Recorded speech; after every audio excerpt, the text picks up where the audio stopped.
Huh. Something's not right. Something's missing. Oh. Yeah, that's better. That's so much better. Hey there, gang. Good news. The camera's off position. Good news. My wig quality is just as good as the wigs used in the actual movie. Bad news. The wigs used in the movie are terrible. So, let's try this. Now, better? Oh, maybe you shouldn't see the top of my head. You know what? It's what we're working with today, I think. Hi there. I don't know where to start. Maybe the Bella Swan cosplay on TikTok. So if you don't know, or if you didn't notice, I guess, some people say I kind of look like Kristen Stewart, the actress who plays Bella Swan in the Twilight movies. Oh my god, these contacts are bothering me. Oh, you can see the bad chopping job I did on my wig. You see that? Listen, Bella came face to face with some scissors, the wig, I named her Bella, and you know, she made it out alive. So I did it like a TikTok cosplay of Bella. I'll insert the most viewed one, which was the first one that I did. My eyes look red. Well, they're brown. So, no, I'm pretty sure they're brown. No, they're brown. Are you sure you're not colorblind? No, Renesmee isn't my birth child.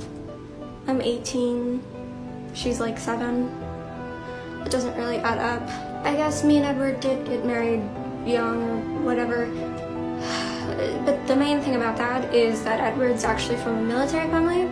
It was fun. I had fun. But honestly, and this is the sad part, I had at that point never read nor watched the movies. I've never seen anything about Twilight except for the fact that I've seen everything every single fan has said about Twilight. I hadn't consumed the original content like at all. The fact that that's like one of my most popular TikToks makes that kind of embarrassing actually. Listen, I don't want to brag or nothing. It's probably like my only, I'm trying to think, I don't have very many TikToks. I got some followers or whatever, but I think that one has like 1 million views, which is kind of a lot. I usually average about like 200, 300 views, and that one's at 1 million. So whenever my mom's sick, she watches the Twilight movies, and she really wants to watch them with me, but I can't until I've read the books. That's a rule that I have as a certified bookworm. I don't watch the movies if there's a book about it first. So she bought me every single book, and we're going to talk about that today. Here's book 1 of Twilight. I finished it.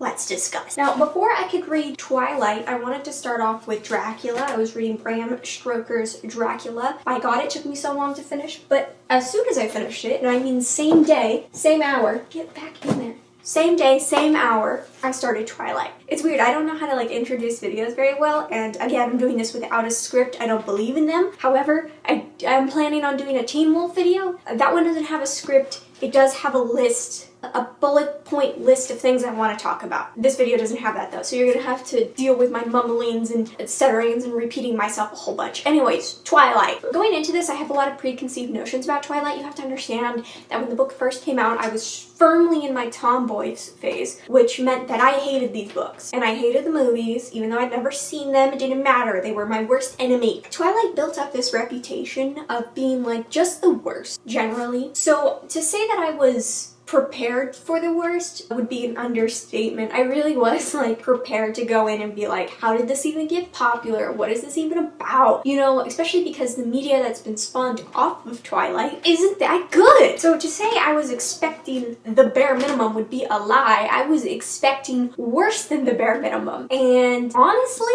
it's fine. It's a fine novel. There's nothing wrong with it. There's nothing egregious about it. It's like literally fine. So let's get into it. Alright? You probably already know the summary of Twilight because I already knew the summary of Twilight and I had never seen the movies or read the books. Hello? What's up, Gang Gang? I'm sorry. I'm sorry. Happy day! My boots! Oh my god! Oh, I hope they fit. That is a pretty boot. They are pretty. That is a too, thank God. super cute boot. Oh, I love the tongue fucking extras. Guys, we had to stop the video for a very important reason, and that's that I got these brand new cool boots. If it bothers you that the cosplay of Bella Swan that I'm in is currently wearing these bad boys, that's on you. Mind your business. So what was I saying before the boots came in and distracted me greatly? Should I move the camera down so you can see them when I sit on them like this because I'm keeping them on. I love them. I've had them for 3 seconds, and if anything were to happen to them, I would cry. Okay, continuing. Where was I? What was I talking about? Right, Bella Swan. The book starts with Isabella Swan, or Bella, moving from Phoenix, Arizona to Forks, Washington. She's moving from living with her mom to moving with her dad, and her mom is moving to Florida with her boyfriend. She's moving in with her dad. When she gets there, she finds out that her dad has managed to get her a truck. She's very thankful for that. Now she doesn't have to buy a car for herself, and she doesn't have to walk to school. And he's like, you know, I'm happy you're here, whatever. And so she gets ready to start her new life in Forks, Washington. She's not very happy about it. She likes warm and sunny places, and obviously Forks, Washington is like always raining. When she gets to school, there's only like 300 kids. She had a number, hold on, because it blew my mind when she said it, by the way, because I'm a California girl, and like, no way, nowhere in California is like that. Oh, here it is. Page 9, we're starting off early here. Forks High School had a frightening total of only 357, now 58, students. There were more than 700 people in my junior class alone back home. Yeah, girl, what the hell? Are there actual schools that only have like 350 kids at them? Are you kidding me? That's like not even 400 kids for the whole high school? No. I'm from Southern California. No, that doesn't exist here. My, like, let's see, each class would have had like 40 kids. There were like 4, so that's like 160. My elementary school had like 160 kids in my grade times 6. So my elementary school would have had like 700 kids at it at least. Like, that's a small estimate. Much less my high school. Are you kidding me? Anyways, so because there's only like 400 kids at the school, much less her class, right? She's like the talk of the high school. It's a big deal. There's a new girl coming, and not only is it a new girl, but it's the sheriff's daughter, the chief's daughter, or whatever. Her dad's a police officer, it doesn't matter. So she gets to school in her new truck that her dad got her. She really likes the truck. It's like big. It's actually my ideal vehicle because she talks about it and she's like, I could demolish a car and be fine. And that's a very nice thought to have when you're driving a truck. So she gets to school. She makes a couple of friends. A girl named Jessica, another girl named Angela. There's a boy named Mike who really likes her, and then another boy named Eric who really likes her. And so everybody's like kind of introducing themselves. This is where we find out that Bella's really clumsy. She like trips over everything. It's ridiculous. And also that she is pretty smart, pretty school smart. So like as she's like getting into the flow of things, she's already read all the books in her English class. She was in an advanced placement in her biology class back at home. So all of this biology stuff she's already done before. The only thing that she struggles with is like her trigonometry class. So saying that, it's time for lunch. She sits down with some of the kids that she knows, and you know, she's casually talking to them. But Bestie is not the only interesting person at this school. There's a little bit of a cult going on, and she asks somebody, she's like, what's up with those supermodels over there? And they're like, those are the Cullens. And this is where we get the introduction to the Cullen family. So it's like Alice, Rosalie, Emmett, Jasper, and then Edward, and she notices that those are very old school names. Like, those are grandpa names, not kid names. And she describes how like gorgeous all of these kids are. She's like, oh, you know, nobody's sitting with them. Like, what's up with that? Did they grow up around here? I've never seen them before. And so the girl she's talking to is like, no, they came here like 4 years ago. And she's like, that's weird. She notices that they're like perfect and all very graceful. Alice stands up from the table and she looks like she like dances away all graceful. And then she's like, okay, well, I have to go to my biology class. So she goes to her biology class. She's walking there with Mike. Then Mike sits down next to his lab partner, which means she has to sit with somebody else. And the only seat available is next to Mr. Edward Cullen himself. Oh my God. This is the scene in the movie. Everybody's seen that scene. I've seen that scene. I haven't seen the movie yet. She like walks over to him and like sits down, and he does like one of these faces. She's like, nobody else said anything. She like sniffs her hair. She's like, I only smell my strawberry shampoo. What's wrong with this kid? And she's actually mad at him because he's being mean, like rude, right? He just did one of these and also is like not talking to her at all. And then she goes to gym class and like trips over herself and almost gives herself a concussion. And then she goes to the front office where Edward is, and she's like, hey, you know, I gotta do this. And then he realizes she's in there and he's like, I gotta go. She's like, okay, that guy's weird, and moves on with her day. She's mad at him, and she's also like conflicted because he was asking to get moved out of the biology class. And she's like, that wasn't because of me, right? And then she's like, no, that's dumb to think it's because of me. Like, that's narcissistic. It's probably not because of me. it's because of her. So she goes through like a couple more school days like this. Edward isn't suspiciously absent. And then she comes back the following Monday or whatever. Not only is he back at school, but he doesn't seem as angry as he was before. And so when she gets to her biology class, he's actually really nice to her, trying to be polite. He's like, "Hi, I'm Edward, and you're Bella, right?" And she's like, "How did you know my name?" And he's like, because everybody's talking about you." And she's like, "No, how did you know I like to be called Bella? Everybody's been calling me Isabella. Like, how did you know I like Bella?" And he's like, anyway. She also notices that his eyes are a different color, and when she asks him about it, he's like, "I don't know what you're talking about." Crazy. They start up a pretty decent conversation, and she's like, "Yeah, no, I hate it here. I'm only doing this because I want my mom to, be happy off gallivanting with her boyfriend or whatever." And he's like, "Okay." So they have a pretty good, little bit of banter going back and forth. It starts to snow in Forks, Washington. It finally gets cold enough that the rain turns to snow. And Bella hates it. She hates the cold. She, drives to school. And when she gets there, she's, getting out of her truck and stuff. But because all of the, the roads are frozen, it's, icy everywhere, one of the kids, who's also pulling into school, loses control of his vehicle. And it almost hits her. But before that can happen, Edward, who she saw all the way across the parking lot, is suddenly, bam, right next to her. And he's like, "No." Stops the car with his hand. Whoop-ah! It's still moving towards him. He goes, "Whoop-ah!" against this side, heads the other car, and then he goes, "Whoop-ah! Whoop-ah!" and moves Bella. Which is weird, because he was all the way on the other side of the parking lot. And also, he stopped the van with his hands. That's not normal. They end up calling an ambulance. She ends up getting onto the gurney. They put a neck brace on her because she hit her head. Now the other kid is, he's bleeding and stuff, and he's apologizing profusely because "Hey, I almost hit you." But Edward is unscathed. She gets to the hospital. She's like, "I feel fine." They do an x-ray. She doesn't even have a concussion.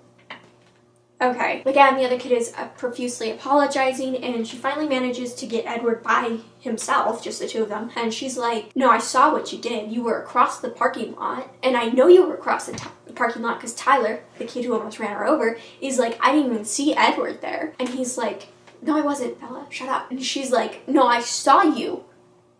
I saw you." And he's like, "Just don't say anything about this." She's like, "Fine, but you better tell me what's up." And then Carlisle, this is when we meet Dr. Cullen, Mr. Carlisle himself, and he talks to Bella for a little bit, and she realizes that Carlisle knows what's going on. Bella noticed something's going on, and Carlisle knows that something's going on. So that's interesting. She ends up going home with her dad. All right. This is when dance number 1 is happening. It's this spring girls' choice dance, and if you've never been to America, it's just a dance where the girl asks the guy. And one of her friends, Jessica, is like, "Hey, can I ask Mike to the dance?" And Bella's like, "Please, for the love of God, ask Mike to the dance. I hate this guy." And she also is like, "And you should have Angela ask this other boy that likes me to the dance." While she's at school, Edward talks to her briefly and is like, "Yeah, we really shouldn't talk to each other." And she's like, "You should have just let me die from that stupid van." And he's like, "What is wrong with you, girl?" And then Mike comes up to her and is like, "Hey, Jessica asked me to dance." She's like, "Yeah, I know." He's like, "I said, let me think about it." She's like, "Why would you say that?" He's like, "Well, I was wondering if you wanted to ask me to the dance." And she's like, "No, I didn't want to ask you to dance." And he's like, "Okay, cool. I was just wondering. That's all. It wasn't a big deal or nothing." She's like, "I'm gonna be in Seattle that day, but I wasn't gonna ask you to dance." And then another boy comes up to her, and he's like, "Hey, Bella, I was just wondering if you wanted to ask me something." Haha. She's like, "What would I want to ask you?" I was just wondering if you wanted to maybe ask me if I wanted to go to the dance with you." No.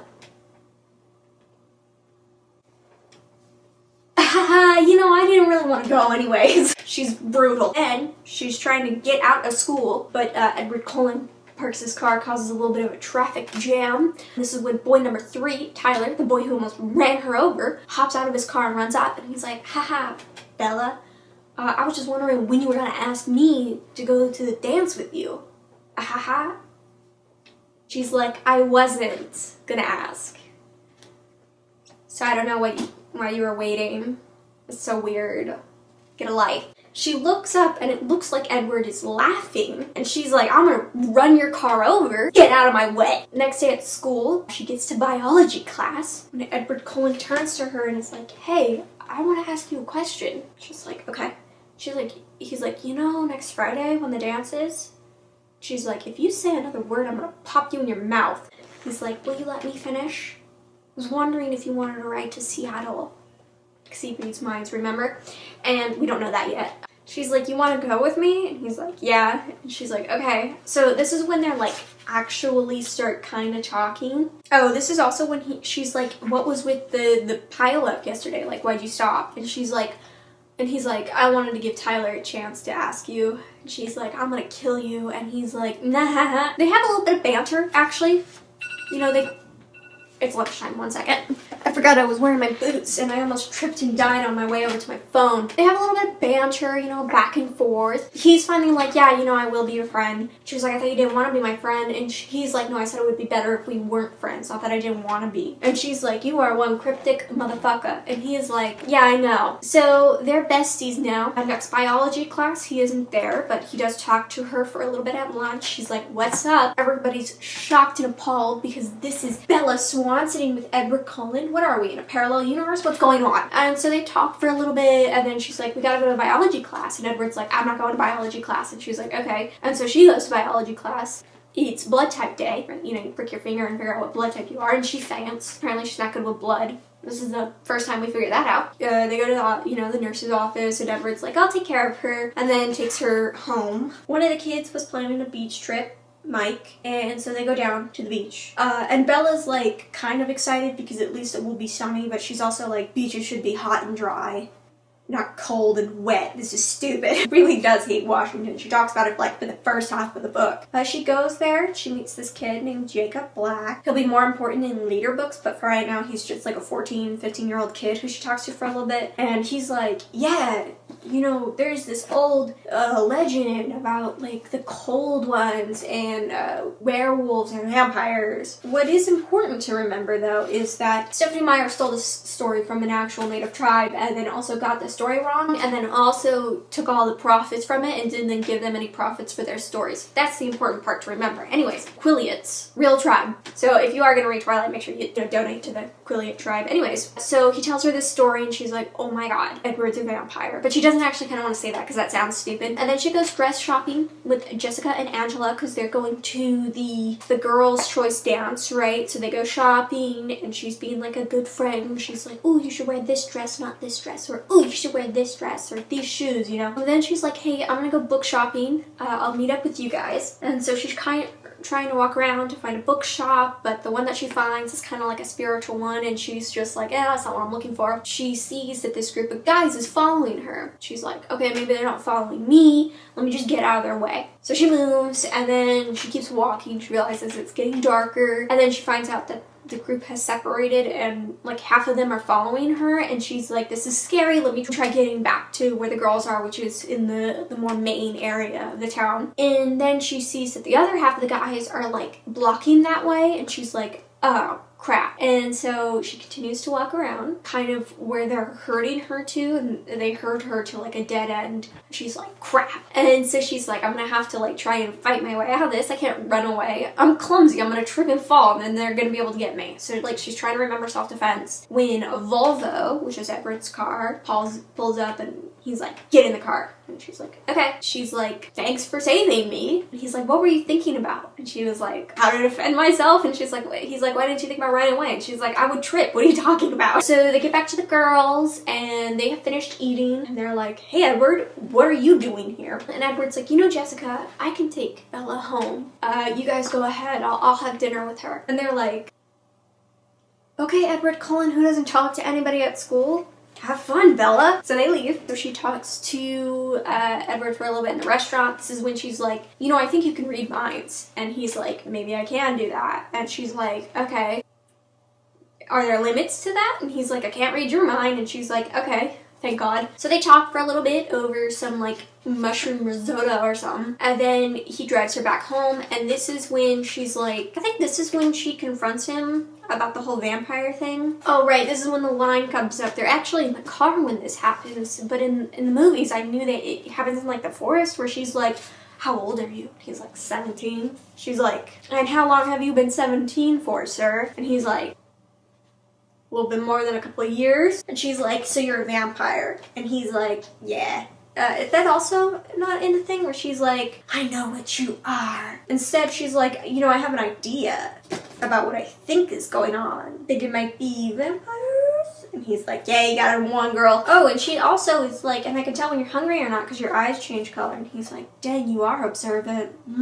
Oh, right. Then she's like, okay, but now that I know, you gotta promise to answer all my questions that I have. And he's like, yeah, okay. And so he picks her up for school and she just bombards him with questions on the way there and on the way back. They take turns, right? So she's always asking him questions, and then next day it's like his turn to ask questions, and then vice versa. I think this is when she says another line. Anytime there was like a line, oh, here it is. About 3 things I was absolutely positive. First, Edward was a vampire. Second, there was a part of him, and I didn't know how potent that part might be, that thirsted for my blood. And third, was unconditionally and irrevocably in love with him. She said the line! Oh god, my wig is so bad. Oh yeah, and the entire school is like, what is going on? Hold on, let me get some water. Alright, let's continue. My eyes hurt. Okay, I might have to take off the contacts soon. And then he's finally like, we're dating, so I want you to meet my parents and I want to meet your dad as your boyfriend. She's like, when did this happen? But okay. And so she meets his parents and the whole family. And then he meets Charlie, obviously. And then he takes her to a baseball game that they're gonna play. You know, like the thing in the movie. Oh, I'm sorry. Before that is the Meadow Scene. I'm so sorry. I can't skip the Meadow Scene. She goes to the meadow and his skin sparkles and it's lame. Now back to the thing. I was upset because here I am reading this book and he's like, hop on my back. And I know the line that's supposed to come after that. He's supposed to be like, climb on, spider monkey. You better hold on tight, spider monkey. That's not what he says. He says, climb on. And he's like, climb on, little coward or something. I was excited for the spider monkey line. Where was it? Is that in a different book? I'm confused. So then they go to the baseball game and he's like, we can only do this when it's thundering. And she's like, why? And he's like, you'll see. And they get there and obviously with their werewolf, or not their werewolf, but their, as they're like hitting baseballs and stuff, obviously it makes these loud thunderous cracks. Or like when they run into each other and stuff. Because they're not holding back on their strength, so they can only do this when it's thundering. Luckily it's not raining.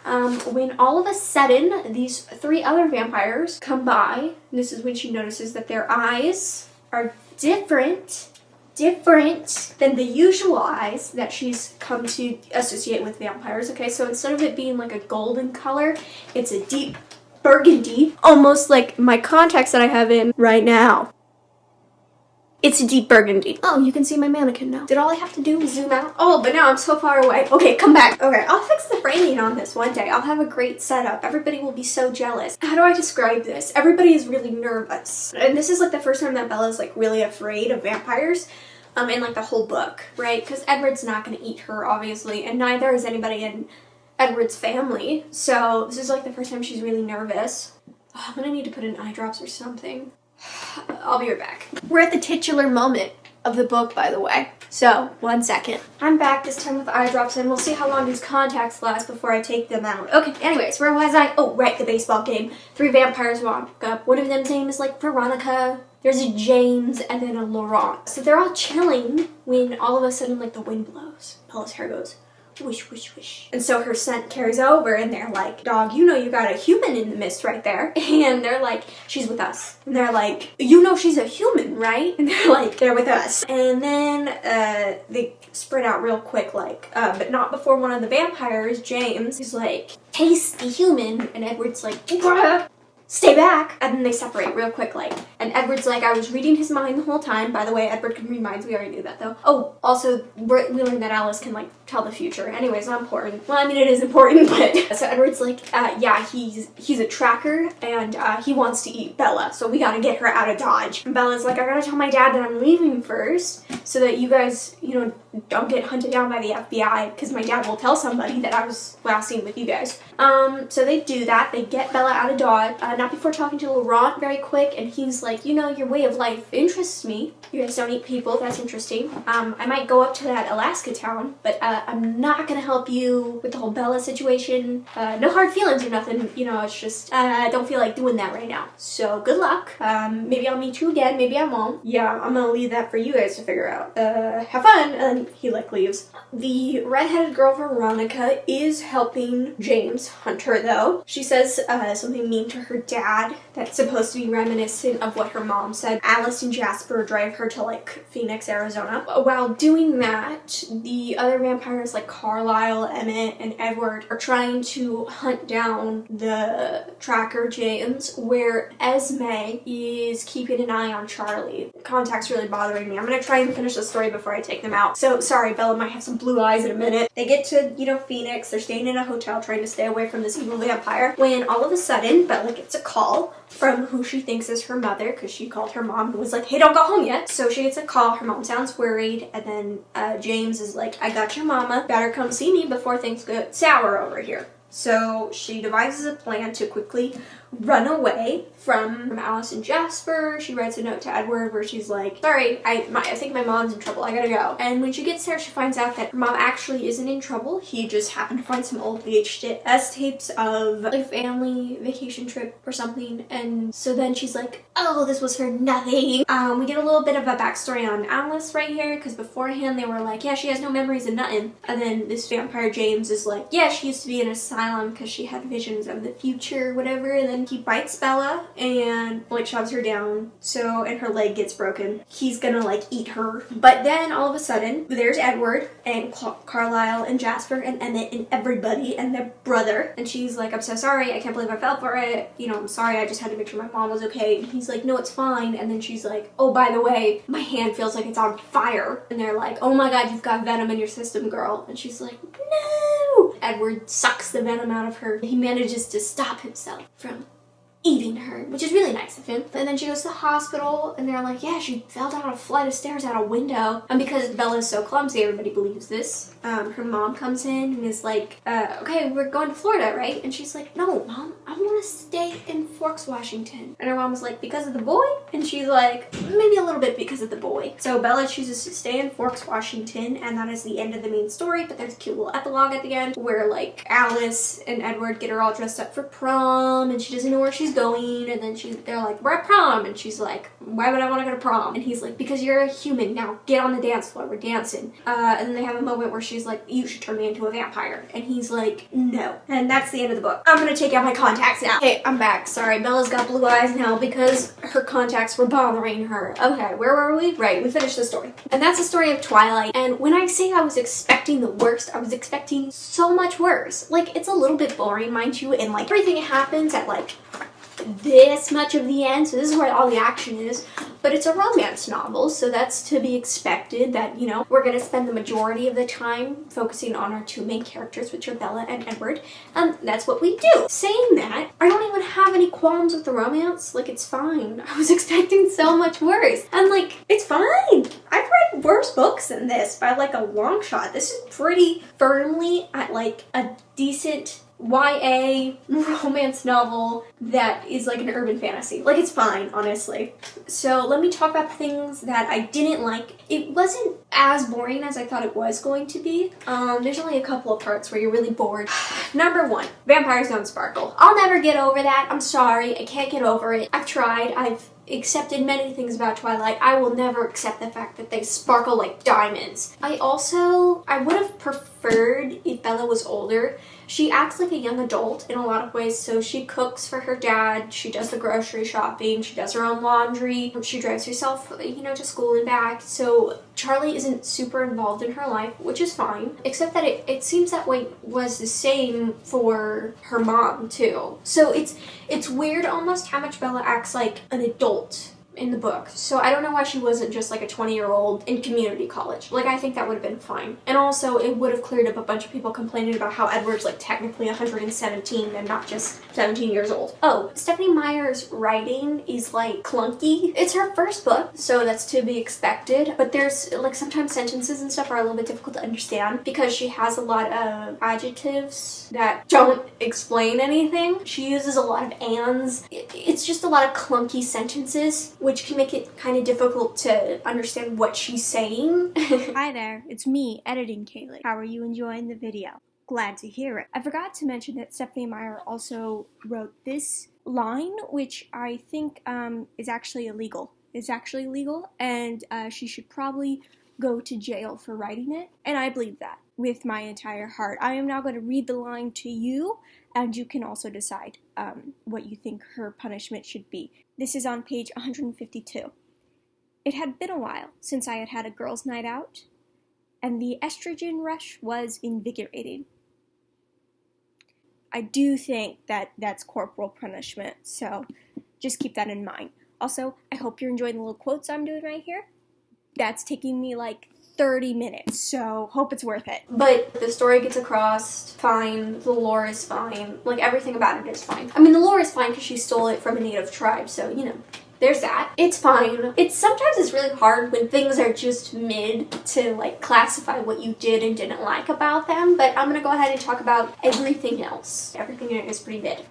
My entire life, thought that Bella was going to be the worst. And then I read this book and I find out that she's actually just fine. She doesn't have like a strong personality, which I hear a lot of people complaining about, but she is the main character, so she gets a slight excuse for that. And I also want to say that while Bella doesn't have a strong personality, she does have a subtle personality. My whole life I grew up and people told me that Bella had no personality. She has a personality, it's just not like super strong. She's kind of what I would call more of like a social chameleon. She bends herself and the way she acts to fit into social settings. So when she's hanging out with Jessica, for instance, it can seem very manipulative and backstabbing, even though, you know, she's nice to Jessica. She has no ill intent towards Jessica. So instead, she's just kind of lying about herself and her life just to make Jessica feel better, if that makes any sense. So she's kind of manipulative in a lot of ways, like the way she lies and stuff. And mind you, it's for like a good reason. She's lying about Edward being a vampire so that nobody like drives his family out of town, right? So like there's good reason for it, but also at the end of the day, like she is lying to everybody in town. It's really weird. In the beginning of the book, she's like, I'm not a very good liar. And then she lies really well for the rest of the book. So that's like an interesting, I don't know if that was done on purpose to give us like this idea of a unreliable narrator, but I am going to call Bella an unreliable narrator because she's like, I'm not a very good liar. And then she is a very good liar throughout the entire, she even does it the correct way, which is, she does like omissions of truth, and then she also does a very specific type of lying, which is how you're supposed to lie so that it's more convincing. So she tells half-truths, you know, she'll be like, yeah, Edward canceled on me for Seattle, which is true. He did cancel on her. They're not going to Seattle anymore. Instead, she's going into the woods by herself with a very dangerous person. And also, she was much funnier than I thought she was going to be. She's a little sassy. She pokes at his ego all the time, and I think that's why I thought she was so funny. Okay, Charlie said it would be warm today. Oh, wait, hold on. Let me get the full, you know. Let's read some quotes from the book where I think she's hilarious, okay? Where I actually chuckled a little bit. Charlie said it would be warm today. And did you tell Charlie what you were up to? He asked. Nope. But Jessica thinks we're going to Seattle together. He seemed cheered by the idea. No, I told her you canceled on me. Which is true. No one knows you're here with me? Angrily now. That depends. I assume you told Alice. That's very helpful, Bella, he snapped.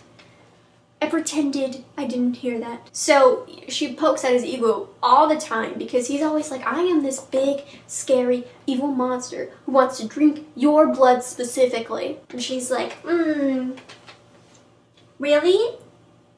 She does this throughout the book. It's hilarious. He's literally a vampire who really wants to drink her blood specifically, like I said. And the entire time she's just like, that's great for you, I guess. Here's another example of her being absolutely hilarious. Breakfast time, he said, eventually, casually, to prove, I'm sure, that he remembered all my human frailties. So I clutched my throat with both hands and stared at him with wide eyes. Shock crossed his face. So she goes like this. Kidding, I snickered. And he said I couldn't act. He frowned in disgust.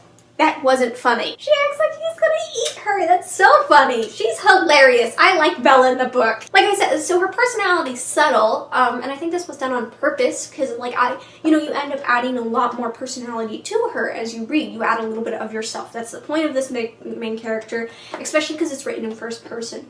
So, like, to me, Bella is a little bit more sassy than maybe she is in the movie, or she's, like, a little bit more assertive, I think. I think she's much more assertive than people give her credit for, first of all, but also I think I just read her that way because I tend to be more assertive, so it's one of those things. She's fine. I mean, she does do that thing that pretty much every single female character does, where they're like, when they describe themselves, they say things that are conventionally attractive, but they say them as though they're a bad thing. So in the beginning of the book, Bella's like, yeah, I'm not like those Arizona girls. They're all like athletic and like strong, but I'm just slender and delicate. And it's like, those are conventionally attractive traits, Bella. I don't know why you're saying that like they're a bad thing. You're slender? Hideous. How dare she? She does that throughout the book though, so like that can be a little bit annoying. But sometimes people are self-conscious about weird things, so I can let it slide. She doesn't hate herself. She just doesn't think she's very pretty, and that's not that big of a deal. But she does know she's very clumsy. Like, that feels like I know a lot of books will do that thing where they make their main protagonist clumsy, and it's supposed to be like a character flaw in a sense, but it's more endearing. But I would say that Bella's clumsiness is like to the extreme, like it's a lot. So it feels more realistic in that way. Like there's this boy who has a crush on her, and he kind of does all the sport things in gym, because if he doesn't, she'll like hit herself and him and like hack her teammates in the thing. And so they're all very aware of how clumsy Bella is. So I think that's more realistic than a lot of other books where the protagonist is like, I'm so clumsy. And it's like not that big of a deal, but like Bella's clumsiness is like a lot sometimes. Oh, the love story. Let me talk about the love story. The love story is fine. People are so dramatic. Because like those stupid jokes back in the early 2010s, 10 years ago. Dear God. Still a better love story than Twilight. Twilight's a fine love story. I read the book. It's fine. They banter for a little bit and then they're in love because they're teenagers and it takes them 2 seconds. And like honestly, I've read worse. But like Edward seems to really like her because he thinks she's interesting. Like yeah, he can't read her mind, so like that's the first thing where he's like, that's weird. And also he thinks she smells really tasty, so he kind of wants to eat her. But other than that, he seems to really enjoy learning about her. He's always asking her questions and like wants to know more about her life. And Bella obviously likes him, so like I think it's fine the way they get together. It's not that big of a deal. I think people make it a much more bigger deal than it really is. It's fine. And then obviously there's Edward as a character. I should talk about him quickly. He's also fine. I don't know what the big deal is. He's a little bit pretentious for sure, and I also think that he's probably creepier than I think he is, because Bella doesn't think he's very creepy, even though he like watches her sleep and stuff. But like, to be completely honest, vampires aren't really known for their not creepiness. They're kind of supposed to be a little bit creepy. I don't know why people get so up in arms about a book that is essentially mid. I gave this like 3 out of 5 stars because like it's fine. When you're reading it, like you're interested, you want to know more about Alice. I think Alice is probably the most interesting character in here, and we learn nothing about her, which is just a shame because again, I think she's the most interesting character. Probably Rosaline will be my favorite based off what I've heard about her story and like how it goes. I don't know. The morals in this book are weird because I think vampires as a whole are very gray characters, right? So it feels weird when you give them such strict morals to adhere to. So for instance, Edward can read minds, and so when he goes off on his little adolescent trip that we find out a little bit about, he's like, I would hunt down these bad people who were planning on hurting others, and so by killing them and drinking their blood, I was actually saving somebody.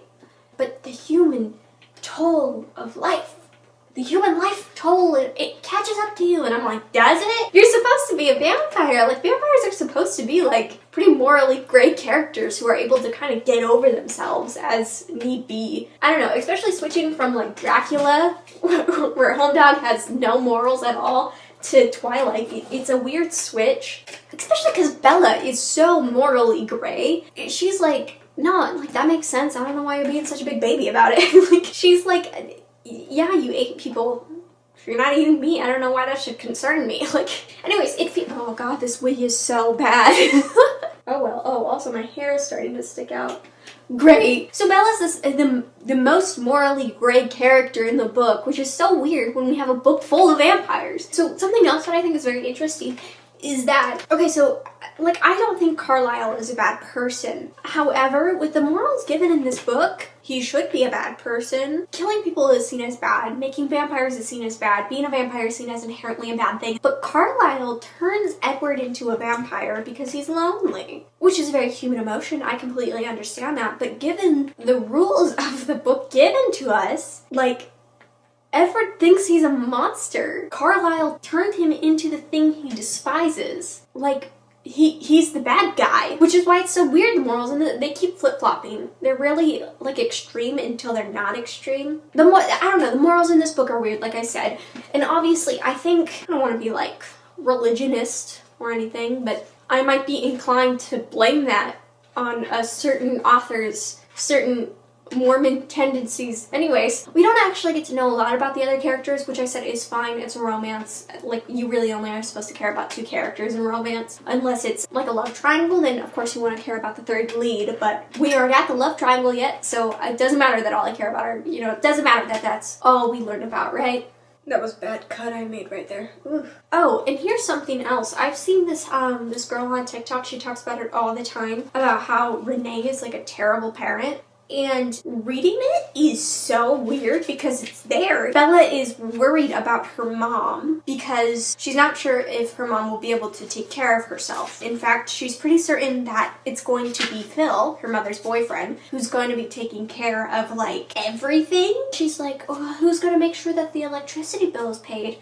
I mean, I guess Phil will do it, but it's like, girl, why were you doing that? Oh my god. Especially when we get to the parts where, like, she's the one who is doing the cooking for Charlie. Because he can only cook fried eggs, which is fine, I guess. It's not that big of a deal if your kid is cooking for you because you can't cook. But it is, like, a weird dynamic to have if you're the one, like, if the child is taking care of you. So that's interesting. I mean, he takes care of her in the sense that he, like, yeah, I keep forgetting about this. If I'm reading quotes from the book, I really should put on my reading glasses to, bring in the whole thing.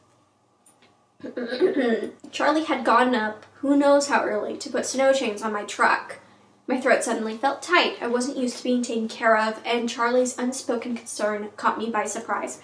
Bro, what the fuck? That's not okay. Your mom and dad should take care of you. It's really weird. This is why I think she should have been like 20, because like her independence just makes her parents look bad instead of being a character trait for her. So we should talk about the whole Faye thing, I think, because that's something that actually interests me. So even before I read the book, remind me those are there. So even before I read the book, I actually had thought about this before with the whole sparkling skin thing, and they don't drink human blood and they're able to sustain off of that, off of only eating animals. I was like, why aren't they just Fae? And in this book, would you be surprised that it's actually a pretty good headcanon that fixes the whole sparkling skin thing? So first of all, the Cullens live in the middle of the woods. They're very connected to nature in this sense. They can survive off of not eating humans. Also, they have these extra powers that aren't usually given to vampires. So things like being able to tell the future, mind reading, and Jasper is able to control the emotions of those around them. All of those could come straight out of Fae folklore, but they aren't super traditional with vampire folklore. Saying that, we also have some other instances. Obviously, Edward takes Bella to the meadow. This is interesting because that's pretty traditional for Fae as well. Obviously his skin like sparkles like diamonds, I think it says. Let me read the paragraph to you where his skin sparkles. Edward in the sunlight was shocking. I couldn't get used to it, though I'd been staring at him all afternoon. His skin, white despite the faint flush from yesterday's hunting trip, literally sparkled like thousands of tiny diamonds were embedded on the surface. Now, like I said, Twilight is mid-tier on everything, except for this. This is stupid and I hate it. It works so much better if they're fairies. If they're just fairies, it makes so much more sense for his skin to sparkle like diamonds.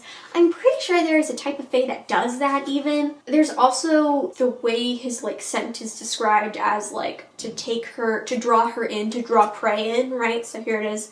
Sweet, delicious. The scent made my mouth water. And then later, I'm the world's best predator, aren't I? No, I just hold my glasses like this. No. I'm the world's best predator, aren't I? Everything about me invites you in. My voice, my face, even my smell. Again, more characteristics of fairies than they are of vampires. Don't get me wrong, vampires are usually supposed to be a little bit alluring to drag you in, but usually it isn't as intense as it is with things like fairies. Oh, here, lots of word choice in this book too. It makes me so mad. The way they talk is so careful. And like, yeah, they lie sometimes, but it's almost like they're trying to avoid lying. And I know that's probably just like a moral thing. They don't like to lie. But if you take it as like they can't lie, it makes this book so much better. So for instance, I promise, he hesitated. I swear not to hurt you. He seemed more concerned with convincing himself than me. Okay, that change in words is so Fae-like, I can't even explain it to you. Like, they're so careful with what they say because the things that they say mean something almost. They have power over things like that. So when he swears not to hurt her here, if he was Fae, it would make more sense at the end of the book when he literally cannot hurt her. And I think I would have preferred it so much more if that was the case. Oh, there's also the thing with her name. There's so much about names in here. It blows my mind. I just don't understand how they're vampires instead of fairies. Oh, right. Here it is. My name is Edward Cullen, he continued. I didn't have a chance to introduce myself last week. You must be Bella Swan. My mind was swimming with confusion. Had I made up the whole thing? He was perfectly polite now. I had to speak. He was waiting, but I couldn't think of anything conventional to say. How do you know my name? I stammered. He laughed, a soft, enchanting laugh. Oh, I think everyone knows your name. The whole town's been waiting for you to arrive. I grimaced. I knew it was something like that. No, I persisted stupidly. I mean, why did you call me Bella? He seemed confused. Do you prefer Isabella? No, I like Bella, I said, but I think my dad, must call me Isabella behind my back. That's what everyone here seems to know me as. I tried to explain, feeling like an utter moron. Oh, he let it drop. I looked away awkwardly. That whole name thing is so Fae. He knows her name, are you kidding me? Obviously, he knows it because he's reading minds, but the concept of that is very Fae. Also, it's mentioned just briefly in here, but Alice didn't know her own name when she was bitten. She doesn't have any human memories at all. We find out later that she was like locked in an asylum because she claimed to be able to see the future, and people were like, okay, crazy, and locked her up. So she doesn't have any human memories. So the reason she calls herself Alice is because she had a vision of Jasper calling her Alice. She was given her name. Let me zoom in for this. Oh God, let me not zoom in. My wig turned terrible. She didn't have a name until she was given one. She had to take a name. That's not a vampire, that's a fairy. Oh God, the wig is so bad. Oh, my battery's about to die. Oh no! Is that fine? Oh no! Okay, what was I talking about? Right. Twilight! So I think they should have been fairies, and that makes me mad. I hate that they're vampires because it ruins the whole story almost. Edward's like 100 years old. Okay, actually I do want to talk about that. People always get up in a tizzy because Edward is 100 years old, and so it's technically an inappropriate relationship for him to be with Bella, who's only like 17. And I agree. This is why I keep saying, well, I don't really agree. When I say I agree, I mean I agree in a very specific way.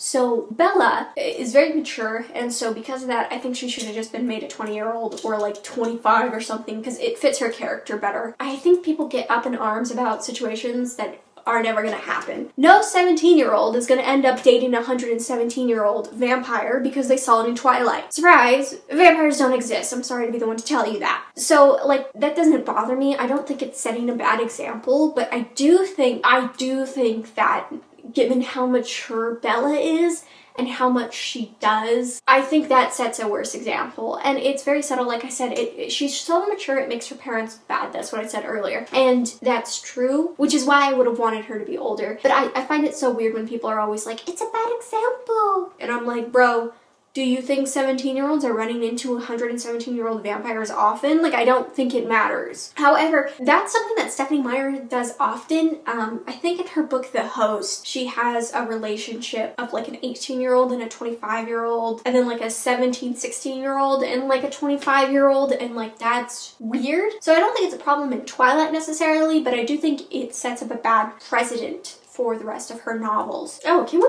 quickly, by the way, talk about this design for the book? Gorgeous design. Nobody ever talks about that. This is a gorgeous design. This is so good, and I hate that it's so good. The rest of the book is mid-tier. This design right here, I want to hang that up on my wall. It's so clean and just so pretty. Oh, it makes me so mad. I don't know, like I said, everything about this book is very mid-tier. I wouldn't say it's a bad book, and I wouldn't say it's like a great book. I would say it's fine. That's my final thoughts on the book. It's fine, and it sucks when that's like all I can really say about something. So that's why, that's probably my biggest critique of it, is that it's so mid. It's so, not boring, but it's boring that it's mid-tier. It's like when you go see a popular movie and you watch it and you're like, yeah, this was fine.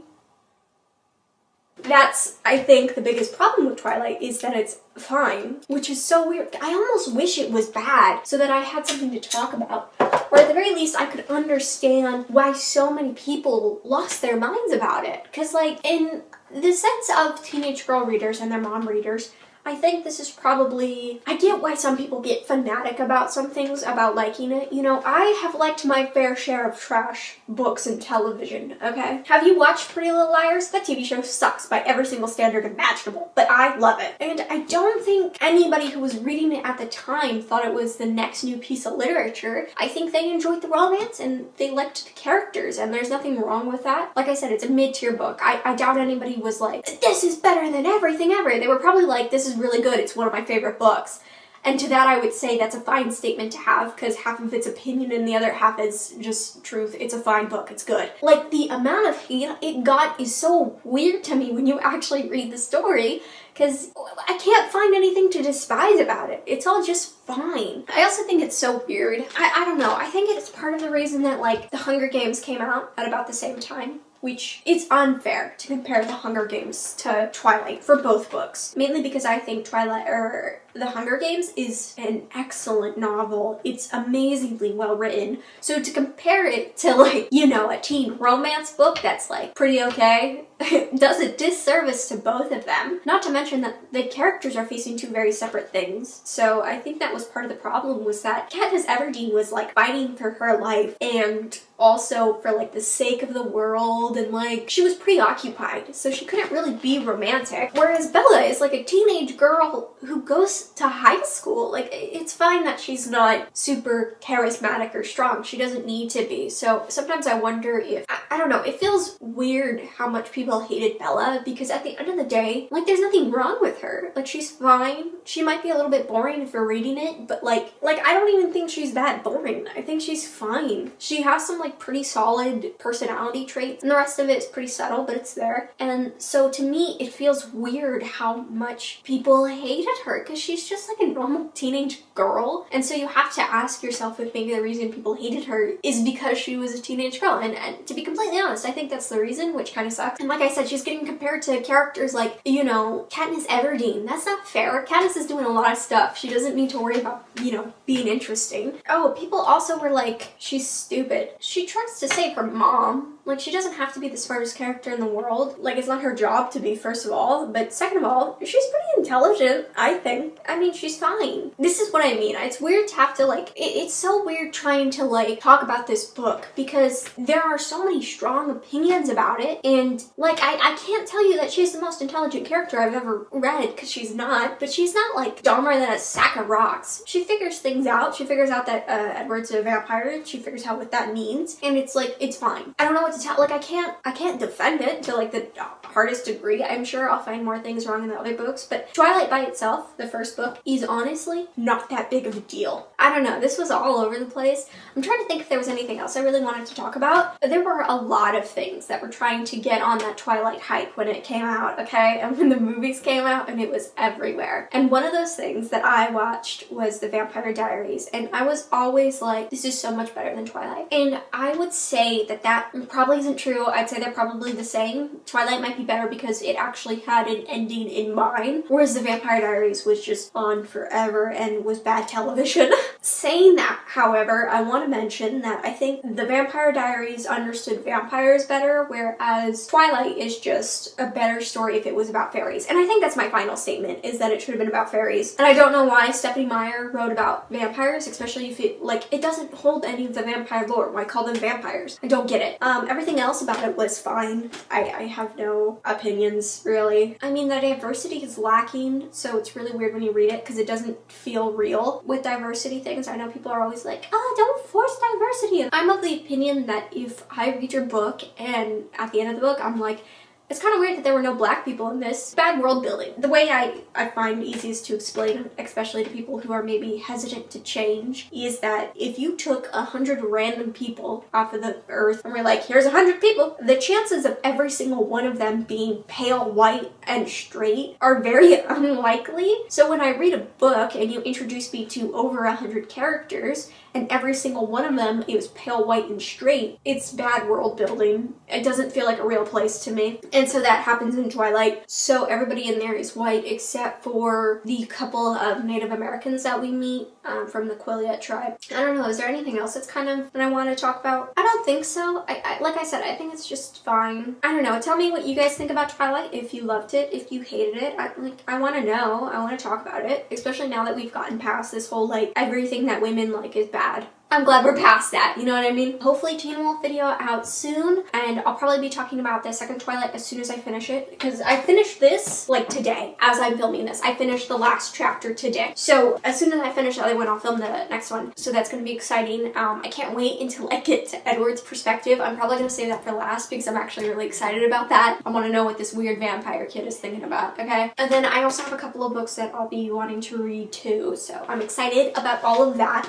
I'll probably be making a video, like I said, for every single Twilight book, because why not? Let's get into this together, let's review it together, and then afterwards I'll probably talk about the movies too, because I think that'll be so fun. From, like, not a brand new perspective, obviously everybody knows the story of Twilight, it's a cultural phenomenon, but from somebody who, like, only experienced it through that, like, it'll be fun to talk about, I think. So let me know what you guys think. I am planning on writing a Teen Wolf video about season 3 of Teen Wolf. That one I have some ideas for. We'll see if I ever get it out though. And also, I really do want to do something with Pretty Little Liars because I read those books. I read the books and I watched the TV show when I was a kid. So I think it'll be fun maybe if I, like, revisit it. I don't know. Let me know what you guys think. If you have anything you want me to do a video about, maybe some of my Bella cosplay. If you guys want to watch me do a video about how I get into cosplay, I can do that. Time to take the wig off. How many bobby pins does she have in her hair? None. They're regular beret clips. I don't know. You guys tell me what you want to see and I'll see what I can do.